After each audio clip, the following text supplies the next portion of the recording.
ജലനിരപ്പിൽ വളരുന്ന പുഷ്പിക്കുന്ന സസ്യമാണ് കുളവാഴ. കാക്കപ്പോള, കരിംകൂള, പായൽപ്പൂ എന്നീ പേരുകളിലും ഇത് അറിയപ്പെടുന്നു. തെക്കേ അമേരിക്കയിലെ ഭൂമധ്യരേഖയ്ക്കടുത്ത് ആമസോൺ പ്രദേശമാണ് കുളവാഴയുടെ സ്വദേശം.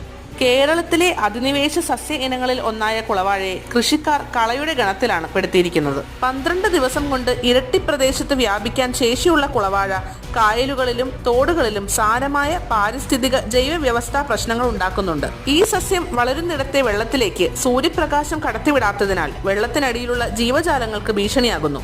ലോകത്ത് 50ഓളം രാജ്യങ്ങളിൽ ഈ കള ഇന്ന് പ്രശ്നം സൃഷ്ടിക്കുന്നുണ്ട്. ബംഗാളിൽ ഇതുമൂലം വ്യാപകമായ മത്സ്യകൃഷിനാശം സംഭവിച്ചതിനാൽ ടെറർ ഓഫ് ബംഗാൾ എന്നും കുളവാഴ അറിയപ്പെടുന്നു. കുളവാഴ ബയോഗ്യാസ് നിർമ്മാണത്തിന് ഉപയോഗിക്കാറുണ്ട്. പിന്നീട് അതിന്റെ വേസ്റ്റ് കൃഷിക്ക് വളമായി പ്രയോജനപ്പെടുത്താം. ചൈനയിൽ വാതക നിർമ്മാണത്തിനൊപ്പം വൈദ്യുതി ഉൽപാദനത്തിനും കുളവാഴ വലിയ അളവിൽ ഉപയോഗിക്കുന്നുണ്ട്.